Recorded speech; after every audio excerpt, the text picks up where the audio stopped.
Bonsoir, bonsoir à tous. Bon, je vous laisse le temps d'arriver un petit peu. J'espère que vous avez tous passé une bonne semaine. Bon, elle était un petit peu plus courte avec le jour férié. Pour ceux qui ne travaillent pas les jours fériés, bien entendu, hein, il y en a qui sont là pour travailler quand même et que dans leur métier, qui n'ont pas le choix. Bon, je vous reçois ce soir dans ma cuisine pour une recette végétarienne. Donc, vous me l'aviez demandé, je sais que Joël m'avait demandé cette recette, donc j'en profite voilà, pour pouvoir vous présenter des recettes sur ce thème. On va faire avec les légumes de saison, oui, en effet. C'est une recette qui va nous permettre d'utiliser différentes sortes de légumes. Donc j'ai mis en avant ce soir le butternut. Et aussi, en fait, ça se fait normalement avec des blettes. Alors, les blettes, j'avais lu que c'était la saison. Moi, j'imaginais que c'était plus au mois d'avril-mai, au printemps. Et j'ai pas réussi à en trouver. Mais j'ai fait une alternative. J'ai fait ça avec du chou pak, euh, pakoy. Voilà, pak choy. Pardon. Donc, ce chou pak choy va nous permettre, en fait, d'utiliser que des légumes de saison. Alors vous avez vu, j'ai commencé à faire cuire. Je vais vous montrer ce que j'ai réalisé avec le bol déjà, mais c'était pour vous gagner les 20 minutes de cuisson à la vapeur. Euh, Vous allez pouvoir me dire aussi ce que vous réalisez comme recette à la vapeur. Vous, est-ce qu'il y a des légumes que vous aimez bien cuire à la vapeur? Quels sont ceux que vous préférez faire cuire à la vapeur? Vous allez m'expliquer tout ça. Donc, qu'est-ce qu'on a besoin pour cette recette? On va aller dans le détail de la recette, puisque je l'ai commencé. Et là, ce sont les lasagnes végétariennes. Donc, va nous falloir de la tome fraîche. Voilà. Bonsoir. Alors, vous allez me dire si vous m'en entendez bien, parce que ce soir, j'ai mis mon oreillette pour voir si c'est mieux. De la tome fraîche, de la ricotta, il faut pas grand-chose, hein. Une gousse d'ail, 2 gousses d'ail, bon, de l'eau pour la cuisson vapeur, sel, poivre, du butternut, donc des blettes ou alors, dans mon cas, j'ai mis le chou pak choy, euh, des feuilles de lasagne, 6 à 8, la ricotta, je vous l'ai dit, du lait, et puis c'est tout. C'est tout ce qu'il nous faut pour cette recette. C'est assez rapide à réaliser. Donc dans la recette, on nous demande de mettre l'eau dans le bol avec nos 350 grammes de butternut coupés en morceaux. Donc c'est ce que j'ai réalisé. Et en haut, à la vapeur, on fait cuire. Alors, on fait très attention quand on soulève le couvercle du Thermomix, surtout de jamais être en face, le visage en face le couvercle, voilà. Et là, j'ai fait cuire donc en haut du chou, c'est-à-dire qu'il n'y avait pas de feuilles de blette. Donc, j'ai fait cuire mon chou pak choy 20 minutes. C'est quelque chose aussi, si vous voulez, que vous pouvez faire, que vous pouvez aussi faire, comment dire, blanchir. Donc là, alors je vais vous montrer une petite astuce aussi, ce que j'ai fait pour que le chou soit bien cuit. J'ai mis dans le fond de mon varoma le, le fouet, pour qu'en fait les feuilles de chou n'obstruent pas tous les trous de mon Thermomix. Pensez-y. Et puis ici, j'ai fait cuire mon butternut. C'est bien cuit, mais alors là, il a tout réduit. On va pas pouvoir les goûter, hein. Il nous avait dit 20 minutes. Ça fait beaucoup.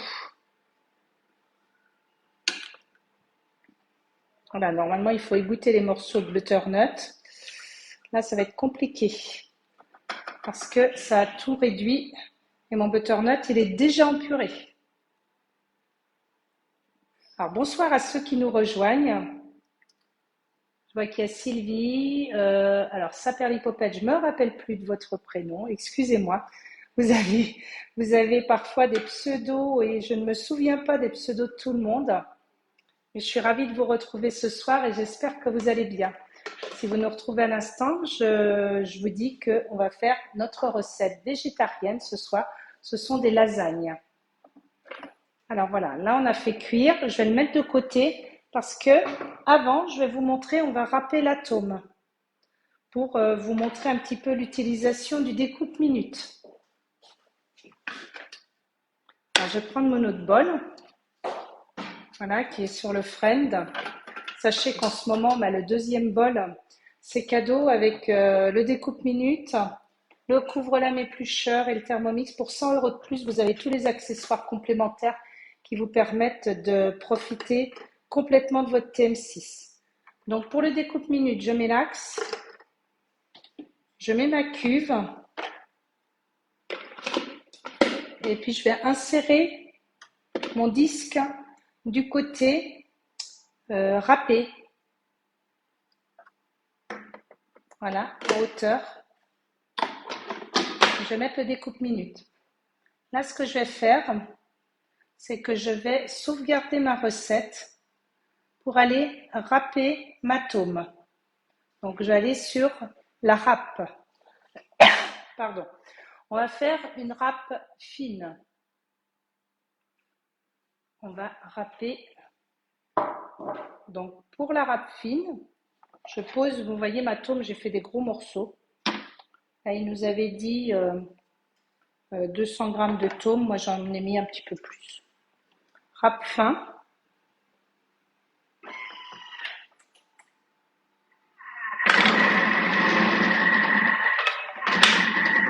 Là, tout à l'heure, ça a bien marché.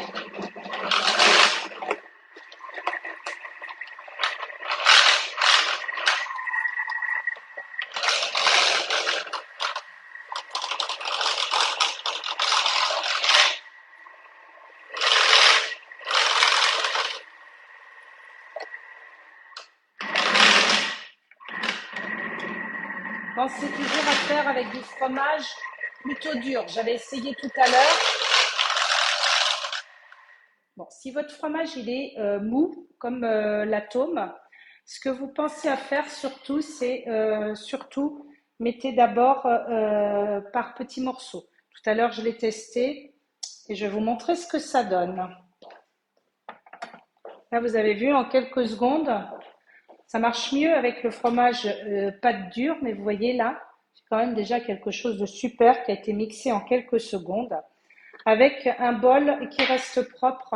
Et ça, c'est aussi le gros avantage du découpe-minute, c'est que vous allez pouvoir conserver votre bol propre. Alors, on va revenir sur notre recette. On a râpé et on a fait cuire. D'accord? On a râpé notre fromage, on a fait cuire notre butternut et notre chou, dans mon cas. Et puis maintenant, on va beurrer notre plat gratin, c'est fait, on réserve. On va mettre la courge cuite, on enlève un peu de... On va, comment dire, enlever l'eau. Alors là, le problème, c'est que mon butternut, il est assez cuit. Donc, je vais être obligée de le laisser dans mon eau. On va mettre le couvercle et le gobelet doseur. Voilà. Et là, on va faire cuire. On va mixer, pardon. Donc, je remets mon bol. On va mixer 15 secondes sur la vitesse 4.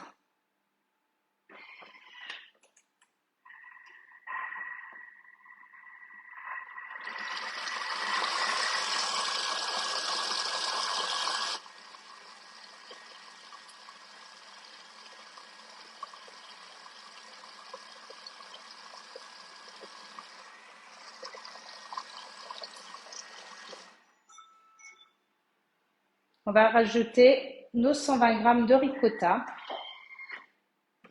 Alors, bonsoir à ceux qui nous ont rejoints. Je vois qu'il y a Fabienne, je vois qu'il y a Ludovic. Donc là, on va mettre nos 120 grammes de ricotta.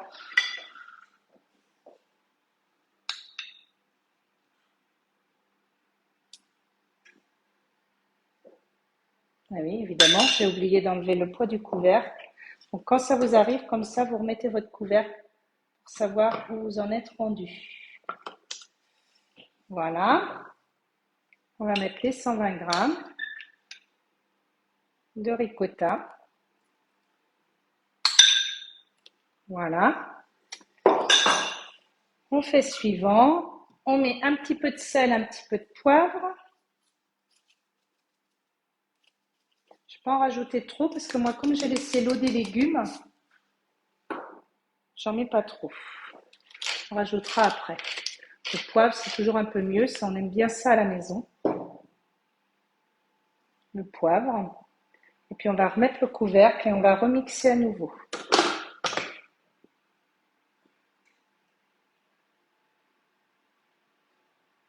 Et on passe à l'étape suivante en même temps.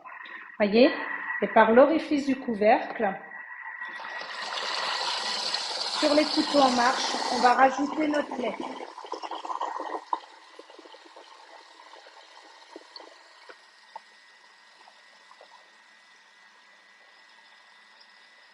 Voilà, j'en ai 100 grammes. Donc moi j'en ai mis un peu moins parce que j'ai laissé l'eau. Il fallait que ça reste un petit peu plus liquide, hein, pour que ce ne soit pas trop résistant. Donc là, il nous demande de transvaser dans un récipient et de réserver notre purée pour la mettre tout à l'heure. Donc moi, je vais avoir le petit problème d'une purée un peu liquide, mais c'est pas grave avec les... Pardon, ça va bien passer avec les lasagnes. Ça permettra d'être bien cuit. Ils nous disent de nettoyer le bol et de mettre les feuilles de bled. Donc, comme le bol il n'est pas sale, j'ai l'avantage de pouvoir continuer ma recette avec mon deuxième bol. On va rajouter la ricotta. Voilà. Qu'est-ce que vous aimez faire, vous, avec la ricotta? Est-ce qu'il y a des recettes que vous aimez réaliser avec la ricotta? Les gousses d'ail.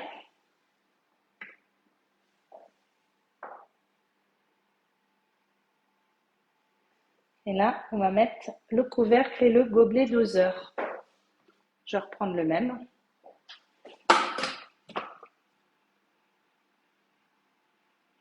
Et là, on va mettre vitesse 4, 20 secondes encore.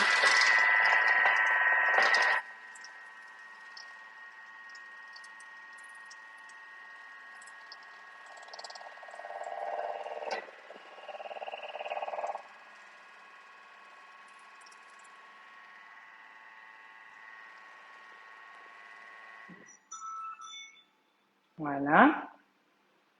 On va mettre un petit peu de thaume râpé. Alors là, ça nous fait une jolie petite crème, voilà, qui est bien appétissante et qui sent bon l'ail.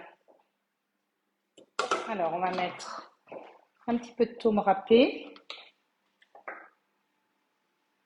On va changer de spatule. J'en mets 2-3 cuillères. Hop, du sel, du poivre. Ajuster, hein, toujours ce qu'on aime. Hein.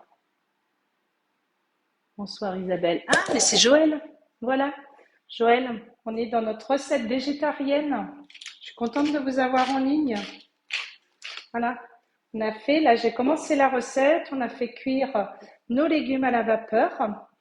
On a préparé notre purée de butternut et là je suis en train de faire les feuilles de blette mélangées avec le... Alors attendez, voilà, je vais remettre mes feuilles de blette, voilà, hop, on va tout mettre dedans. Donc les feuilles de blette, j'en avais pas, donc je suis partie moi sur des feuilles de chou. pak choy. Alors 20 secondes, vitesse 4. On est toujours dans la même quantité.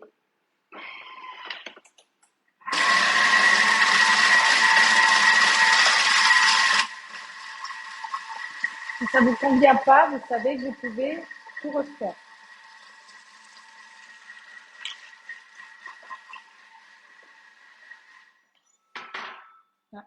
On a tout bien mélangé. On va regarder si ça nous convient comme ça. C'est pas mal. Si vous voulez remettre une petite, un peu de mixage, vous pouvez. Alors, ça c'est pas mal. Moi, je vais remettre un petit peu. Je rabaisse tout. Oh, non, c'est même pas utile. Ça fait quelque chose d'assez sympa qu'on va étaler sur nos lasagnes. Voilà. Alors, comment on va faire maintenant? On va disposer, donc dans le moule beurré, on fait chauffer son four à 180 degrés. Vous allez pouvoir me donner aussi, au fur et à mesure, là, des idées de recettes, vous, ce que vous faites comme recette végétarienne, pour qu'on puisse se partager nos idées, les noter dans les commentaires, que ce soit maintenant. Oui, la recette, elle est sur Cookidoo. Donc, c'est ce que je disais, lasagne végétarienne aux feuilles de blette. Et je n'ai pas pu trouver de feuilles de blette. À certains endroits, ils me disent que c'est pas encore. Moi, je croyais que c'était la fin. Donc, j'avoue que j'étais un peu perdue et j'ai fait donc avec du chou. Mais vous pouvez le faire aussi avec des épinards. C'est excellent. Et quand vous faites cuire votre butternut, surtout, mettez-le des très gros morceaux parce que j'ai fait des petits morceaux et ça fait un petit peu, ça a trop cuit. Donc là, ma purée est un peu liquide. Donc je vais mettre la purée dans le fond. Ça va être bon parce qu'avec les feuilles de lasagne, ça va bien bien cuire en fait. Donc je mets la purée de courge au fond. Je couvre d'une couche de lasagne. Donc ça, c'est la taille de plat qui est moins sympa. Il faut couper les feuilles de lasagne. Mais c'est pas plus mal. On y arrive. Et puis par-dessus, on va mettre la moitié de la préparation aux blettes. La moitié de notre préparation. Donc nous, on a bien dit, c'est la moitié, c'est du chou. Moi, je fais beaucoup de ratatouille. Oui. Ça, c'est vrai que les ratatouilles, ça fait partie de quelque chose qu'on peut manger après, qu'on peut accommoder avec ce qu'on veut. C'est vraiment une base. C'est vrai que nos légumes, donc la moitié de la préparation, on va rajouter du fromage. C'est de la tome que j'ai mixée. Alors en fait, dans la recette, on vous dit de la mixer, hein, comme on faisait avant avec le Thermomix. Et là, j'en ai profité pour la râper avec le découpe minute. La moitié de la préparation, un peu de tome râpé, puis on va recommencer, bien entendu, notre préparation. Alors, on va mettre un petit peu de gruyère, de tome. Qu'est-ce que vous aimeriez mettre comme fromage dedans? Là, c'est ricotta et tome. Qu'est-ce que vous pensez qu'on pourrait mettre comme fromage dedans? Il y a plein d'idées, hein. Voilà. On va rajouter de la purée.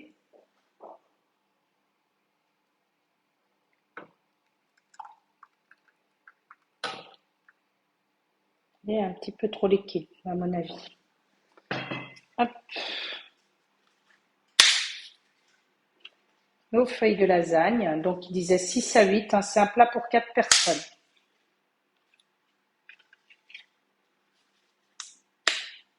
Mince.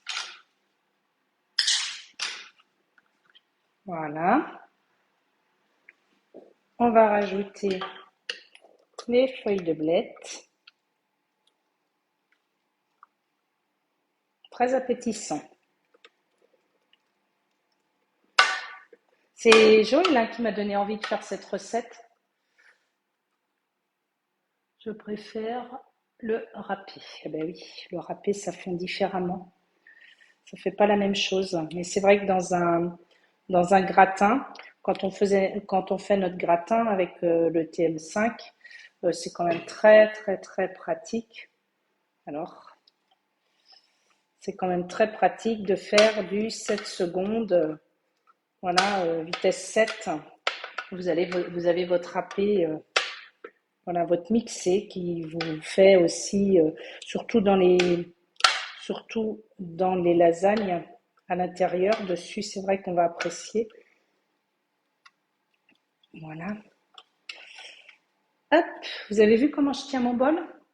Toujours la même chose. Vous allez pouvoir mettre en commentaire hein, les recettes que vous aimez faire, c'est ce que je disais tout à l'heure. Profitez-en pour qu'on continue à partager sur notre groupe, sur Internet aussi, sur YouTube. Transférez après à vos amis. Hein. Vous pouvez transmettre à vos amis les liens. Un petit peu de gruyère, de thaume râpé. On va avoir quelque chose de très gourmand. Je vous enverrai encore une jolie photo. Pas toujours facile avec la luminosité dans la maison, mais c'est toujours sympa d'avoir les photos finales. J'aime bien aussi avoir vos photos. Allez, on fait la dernière tournée, histoire de faire du gourmand.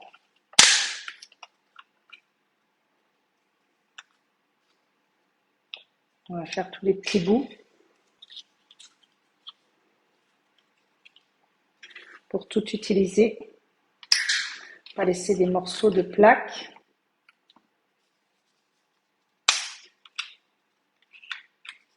Voilà. On va rajouter le reste et on va rajouter notre fromage par-dessus.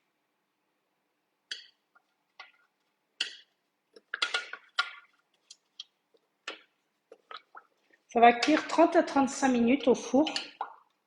Donc c'est assez pratique, température 180. Donc vous avez vu, c'est un repas qui est rapide à faire parce que vous n'avez pas grand-chose au niveau des légumes. Vous avez vu, les gousses d'ail, c'est tout. C'est très simple. Puis en fait, la purée qui est liquide, c'est pas mal aussi, quand même, je pense, pour la cuisson après, pour que les feuilles de lasagne, elles soient bien cuites et bien imprégnées. Bonsoir Nicole. Bonsoir Mélanie. Je voulais vous demander, est-ce que cet horaire vous convient? Parce que là, on est passé en horaire d'hiver. Est-ce que ça reste un horaire qui vous semble confortable pour faire les lives? Alors, je sais que vous pouvez regarder en replay. On ne peut pas non plus faire trop tard, parce qu'après, il y en a qui partent dans leur soirée et début de week-end. Mais dites-moi. Dites-moi aussi si vous avez envie de réaliser une autre recette, si ça vous donne envie de réaliser d'autres recettes. Surtout, dites-le moi parce que en message privé, je peux venir chez vous réaliser la recette que vous aimeriez voir ce soir. Je la choisis aussi un peu en fonction des demandes que vous me faites, mais vous pouvez aussi choisir votre recette que je viens réaliser directement chez vous pour utiliser, découvrir le découpe minute ou utiliser autre chose. Voilà. Mais notre recette, elle est terminée. On n'a plus qu'à la mettre 25 à 30 minutes au four. C'est une recette pour 4 personnes qui est assez généreuse. Et c'est vrai que nos recettes végétariennes, elles sont très appréciées le soir parce qu'on n'a pas forcément l'obligation de rajouter de la viande dans tous nos menus. On fait tous attention, c'est vrai, à notre liste de courses. Si vous aussi vous voulez découvrir une recette, j'ose pas trop la pencher, hein, je ne sais pas si vous la voyez bien. Si vous aussi vous voulez découvrir une recette à la maison, c'est ce que je vous disais tout à l'heure, j'en ai mis partout, n'hésitez pas à m'envoyer un message privé pour que je vienne réaliser cette recette ou que je vous fasse découvrir le découpe minute. Ce découpe minute qui est en cadeau actuellement avec le Thermomix, mais aussi le Thermomix, il est muni ce mois-ci des 2 bols. Et cette offre, bien entendu, elle est limitée dans le temps, elle est jusqu'au 21 novembre. Si en plus une de vos amies s'équipe, vous aussi vous aurez une découpe minute. Donc on reparle de tout ça si vous le souhaitez. Je reste disponible pour répondre à toutes vos questions concernant l'utilisation de votre Thermomix et les recettes que vous souhaiteriez réaliser. Ou si vous avez des petites questions sur les recettes, surtout posez-les-moi. Ça me fait toujours plaisir de répondre à tous vos messages. Eh bien, écoutez, je vous souhaite à tous un excellent week-end. Profitez du temps qu'on a pour vous balader un peu, reposer. Eh bien, la nature est vraiment magnifique en ce moment. Il faut qu'on en profite. Et je vous dis à très bientôt chez vous, si vous souhaitez, ou bien dès la semaine prochaine en live pour une nouvelle recette. À bientôt, bon week-end.